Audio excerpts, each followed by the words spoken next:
On Friday and on Saturday, the Democrats had to eat a lot of humble pie. And over the weekend, many conversations were taking place about the leadership. Yes, is this dragging the Democrats through the dirt? Because right now they're doing a click, copy, paste. What once happened to Joe Biden, as we all know, Joe Biden was kicked out of his party, was kicked out of his campaign run because he ran for a second term, because Joe Biden did say he was going to be a one-term president until he made his announcement that he's going to seek re-election during the 2024 presidential election cycle. And of course, all the Democrats rallied around him until it was becoming abundantly clear, and evidently clear, especially after the first debate between Donald Trump and Joe Biden, that Biden was not all there. His brain wasn't working. In fact, his brain has been absent for quite some time. And now Chucky Boy Schumer is getting the same treatment as well because, oh my goodness, the Democrats made this promise that there were going to be resistance, especially for the CR, the continuing resolution bill that's, going to add trillions of dollars to our debt and once again screw over not only you, but future generations to come. And by the way, again, all those Doge cuts that happened, well, they're going to be funded in this CR. So, that's what's going to happen. And Chuck Schumer caved really quick. You heard the Democrats talking about filibuster all the time, talking about resistance. Now, I am not a fan of a government shutdown because I don't want to see people get hurt. I don't want to see people suffer anymore because this economy, the entire political environment that we're in, I think it's fair enough to say we have been through enough pain and suffering. Wouldn't you agree? I think we all can agree. But Chuck Schumer is facing the consequences and repercussions of his actions. For all the actions the Democrats took, which is nothing, people are now wanting to get rid of Chuck Schumer. And the Democrats want to do that to him. Very similar to the way that he did Joe Biden. Case in point, right here on BS DNC. It's not an ideological battle. This isn't left versus right within the Democratic apparatus, progressive versus moderate. This is literally about people that want to stand up and fight, people that are willing to go against the grain, take hard votes, do whatever they need to do to protect the American people, and other folks who don't want to be too uncomfortable because it's a little bit difficult to message. Jess, I want the same energy that people have for Joe Biden. When y'all felt like Joe Biden, where's the camera? When y'all felt like Joe Biden wasn't doing what he needed to do, that he wasn't up to meeting the moment, that, it was an existential threat and all, we got to do something. I believe it was Chuck Schumer that went to Joe Biden's house, knocked on his door, presented him with the facts, and then got in his car and cried, according to the New York Times story, because that was his friend. And he was like, this is a tough thing I had to do. Hey, folks, let's have democracy in the chat. You think the conversation went down like this where Chuck Schumer, if I had glasses, I'd put them on. But hold on, you think it went down like this? Biden, it's me, Chucky Boy. Listen. You gotta resign. Who are you, Jack? And where am I? Just sign the paper, Joe. And I'm gonna go cry in my car. You think that really went down? Type 1 for yes, Kit. It's an authentic, real story. My goodness, you are an awful man. Type 2, man, that story is BS, man. You know it, I know it. What's wrong with you, buddy? I wonder how many 2s will show up in the chat. I wonder, do you ever wonder? Or presented him with the facts and then got in his car and cried, according to the New York Times story, because that was his friend. And he was like, this is a tough thing I had to do. Can someone please go knock on Chuck Schumer's door? Well, he's probably... We might also need to knock on Senator Joe Brand's door. That's my friend. But again, she was in the meeting allegedly saying we can't be for the shutdown, which that's not being for the shutdown, folks. It's just protecting the American people. Okay. Look, I didn't like it when the GOP was threatening to do a government shutdown. I sure as hell don't like when the Democrats do it either. I think it's just a weapon to cause more panic and anxiety because I read all the comments in the chat. I see it in the live stream and I hear your stories about wondering how you're going to make it past the next day because our government, our politicians, while they're threatening to do these shutdowns and play their little stupid games, did you know all of them are doing fantastic with their insider trading? Boy, we have the richest, most corrupt politicians ever, and the system allows them to get away with all of this corruption. Isn't it beautiful? Isn't it grand? Laughs and jokes and a swell good time. But Chuck Boy Schumer is becoming the litmus test for Democrats as criticism grows. So now, everyone, it's okay to criticize the Democrat Party. Now, the thing is, I will say this. I I recently saw a live stream where Brianna Joy Gray had Jose Vega on. Of course, recently she also had Shama Sawant on as well. And it's so great that many people are waking up to the fact that the Democrat Party is so corrupt. And even their most diehard vote blue, no matter who base, is maybe coming to terms or realizing that us progressives and independents were not only factually correct, we were spot on with how stupid the Democrats are. And if they want to listen to their advisors about laying down and doing nothing, well, that's what the Democrats have been doing for 8 years. I mean, they haven't done anything, and what they're doing now isn't anything brand new. But as a political party, the Democrats don't have a leg or legs to stand on. They don't have the great shield wall. Corporate media is going broke. I mean, already I've done so many reports on CNN and MSNBC going broke, laying off people, firing people. I'm surprised that Joy was on. She might have been in there for like her show might be canceled, right? You know, or not, that wasn't Joy. That was Simone Sanders. But the thing is, the issue is that all of corporate media, they're losing everything. They're losing everything. They're losing all of their shows. So there you go. And the Democrats don't have anything or anyone to defend them. Case in point, right here. I don't think we have an authenticity problem. We have a real direction now. I feel good about it. I am hopeful that our Republican colleagues will resume working with us. And I talked to them. One of the places I told them to go in the gym, you know, when you're on that bike in your shorts, panting away next to a Republican, a lot of the inhibitions come off. I think we're fighting very hard on every front. And initially, we've had some successes, but we got to keep at it, and we got to be open to new suggestions and ways to do it. But I think what we're doing is working so far. We can just have you react to Chuck Schumer. I think that speaks volumes. We don't even need to get anything else. Let me get your thoughts on this. I mean, you know, you look at Chuck Schumer there, and I don't want to put the image of him running on a treadmill in shorts, panting next to a Republican to start this segment off. But I do want to get your thoughts on the Democratic leadership in this moment, because I believe, you know, Democrats' approval rating at 27%. I believe it's an all-time low as far as NBC News has been tracking that number over the last 30 years. Why is it so bad? Give me your take on so bad and why. Why it's so bad? Here, no, I'll tell you. I'll tell you why it's so bad. Okay, number one, why it's so bad is because the Democrats haven't delivered on anything for the past 8 years except platitudes, and more platitudes. All this talk about fighting back, and even when they had the presidency, even when they had the House of Representatives, they did nothing. When we asked the squad to do force to vote, they did nothing. Our quote-unquote allies, our hammer in the hallways of Congress didn't do nothing, because that hammer, all it was one of those inflatable hammers. Remember those, kiddos? Remember that, all my lovely, beautiful people, those little hammers that were like, you know, you blow them up with air, you hit people. That's what the Democrats had. They didn't have a sledgehammer. They didn't have a Warhammer 40K. They didn't have any of that. Bernie Sanders was a nutless, cowardly wonder. Biden was a senile old goat. Kamala had a lower approval rating than Biden, and everyone bowed down to the unelected official, the Senate parliamentarian, which, by the way, folks, the Senate parliamentarian isn't the boss. They answer to the president and vice president of these United States. No promises kept, nothing fulfilled, except more hardship. How did the last 4 years work out for you? Let's have democracy in the chat, especially with the Democrats. Type 3, 4. Oh, it was great. Type 4, don't ask that question again. You know it sucked. I wonder how many 4s will rise up in the chat. It's so bad.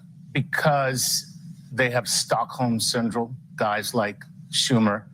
You know, your captors have abused you for God knows how long.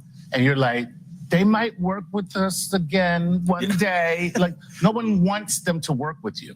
Right now, the government, and people say the government is being dismantled. It's not. It's being mutilated. Dismantled is like when you take apart IKEA furniture. You can put that back together again. The government right now is being mutilated so that it cannot be put back together. And what are we expecting? We're expecting for people to stand up and say, no, period, across the board. And for Schumer to think that, I don't know what he thinks, there is nothing to work with the Republicans.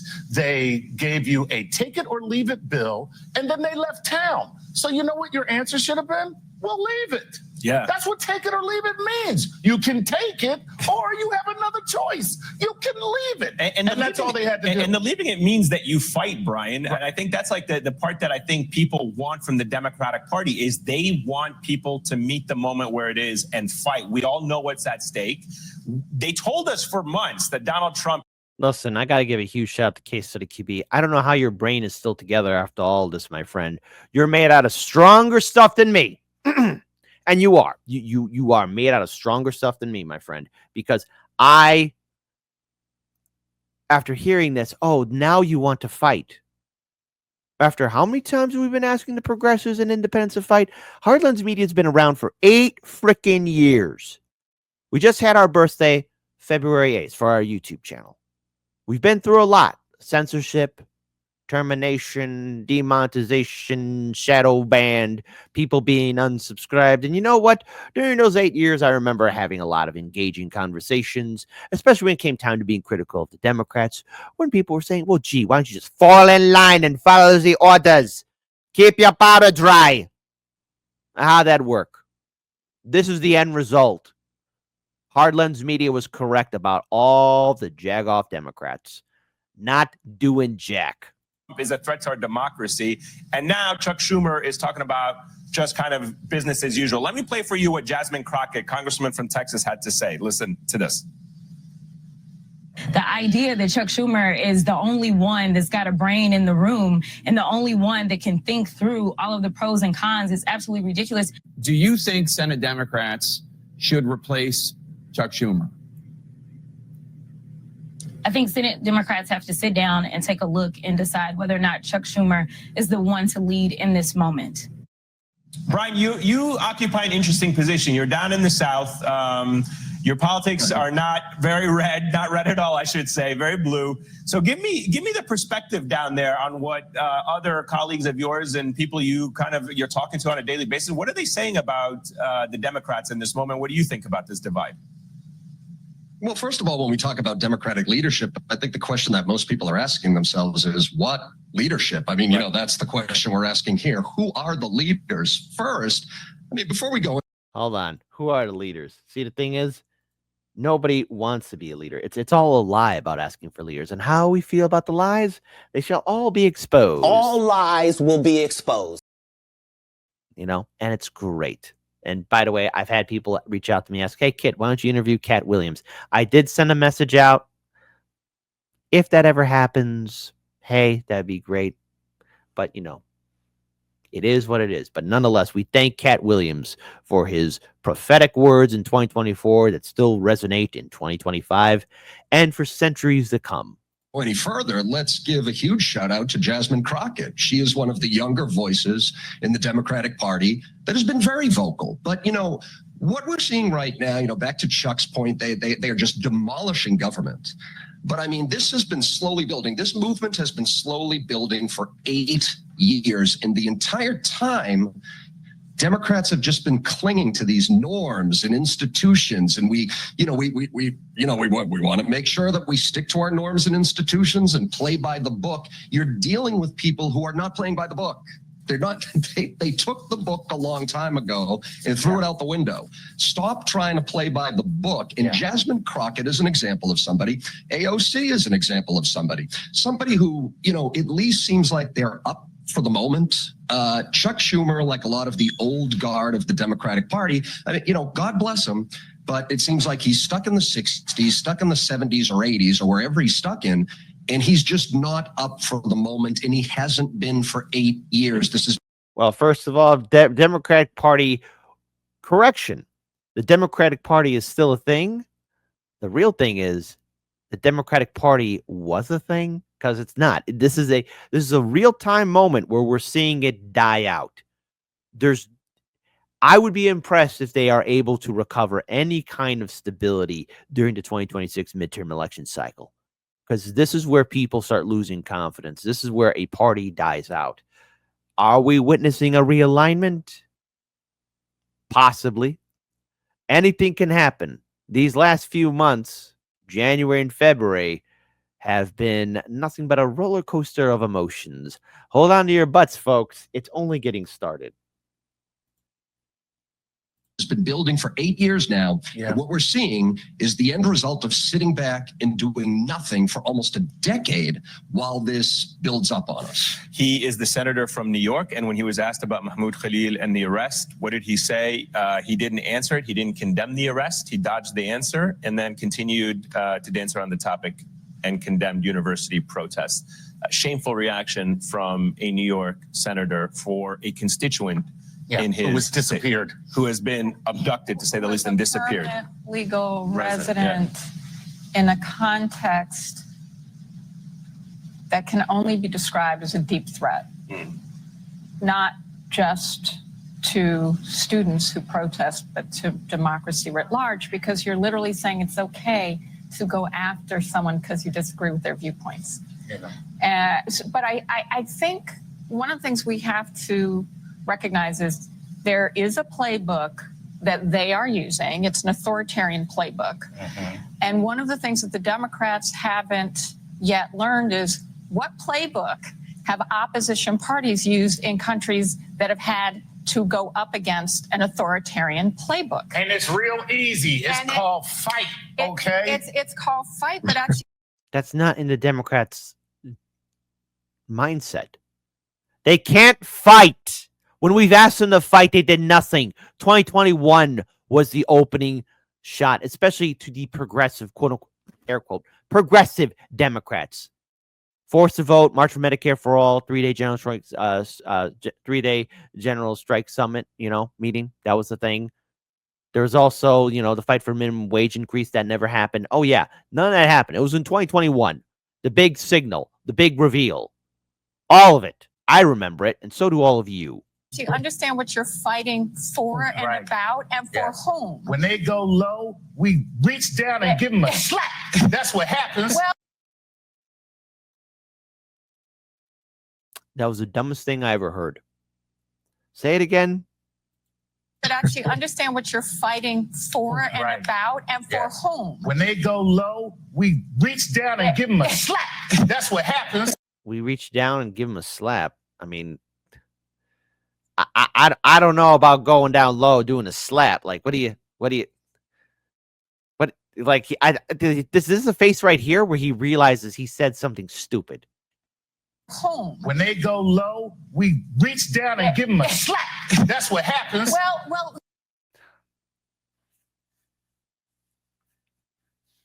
It's too early in the morning for stupidity. Look, this is something that first of all, we are not so far down this lane that we can't change it. And I think this is really important to say. Yeah. I think Alexandra Ocasio-Cortez, to Brian's point, did an excellent job in showing what the playbook should have been when she said, we're not the ones shutting down government. Right. We're the ones saying, here's how we can make it work. Yeah. You are refusing to negotiate. Yeah. Right. So if you choose to shut it down, that's on you. Yeah. In other words, and why are we? Why? Explaining. Yeah. Going out there and explaining to people. And speaking to the message. I don't want your grandmother thrown out of the nursing home because what they're really going to do is come for the Medicaid that's paying for her to be there. I don't want your kid who has dyslexia to lose the learning supports they're getting in the schools because they're coming for Title I funds.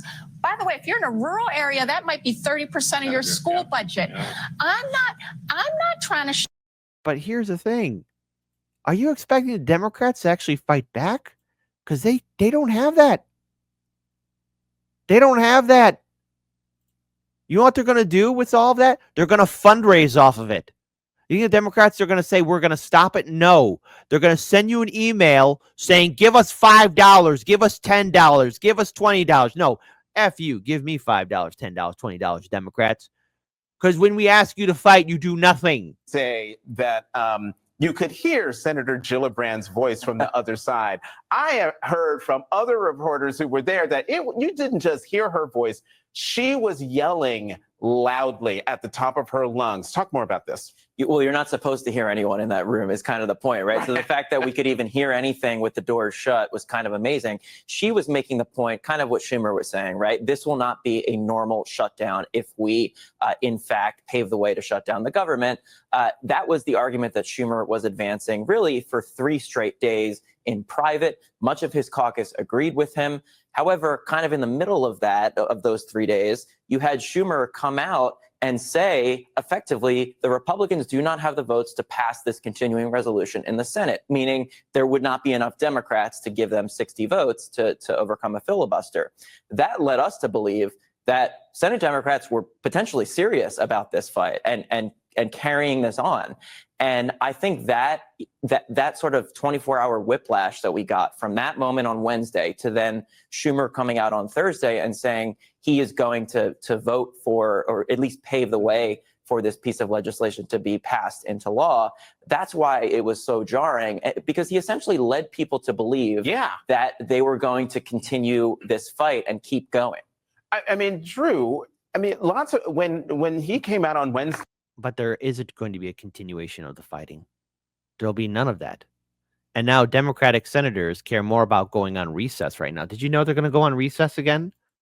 They're going to go back to going on to little vacations like they always do all the time, every time. And that's the Democrat Party. That's their whole plan. That's their whole mindset. That is how they operate. And it's very depressing, because you have so many people who still hold out the audacity hope that the DNC can actually fight back. When you make a promise to fight and you don't deliver, what does that do to your base? I mean, look at all the great leaders of antiquity, and yes, we're going to talk about warfare here for a second, but let's say you rally an army of 50,000 brave warriors. Let's say you're a Roman commander and you have your whole legion and you're facing off against barbarian horde and you say, oh, guys, we got to go home. Or you're the barbarian horde facing off against another enemy kingdom or whatever. Guys, we got to go. I know I made a rousing speech and I brought all 50,000 of you, 100,000 of you out here. We got our swords and our shields and our spears and our arrows, but I don't want to fight. What does that do? The people don't have confidence in you. And that's how it plays in politics. And where everything is on our smartphones, our laptops, our computers, where we get information by the second all the time, it is inevitable. So in my opinion, do I see something happening to Chucky Boy Schumer? Well, at least according to this poll that I posted here on our YouTube channel, will Chucky be kicked out like what happened to Biden? Out of 78 wonderful people tuning in who have participated in the voting, 58% of you say no, 42% of you say yes, and I'm going to make a controversial statement here. I'm going against the popular vote. I think Chucky Boy Schumer is going to be fine because he's good for fundraising. There's still plenty of suckers out there that you could bleed dry. But to all the suckers that give money to the Democrats and to anybody who donates to Republicans too, you're better off buying a lottery ticket. How does that sound? Because at least there's the real promise of maybe you winning something. When you give money to a politician, all what they do is crap in your hat, like Joe Biden does in his pants.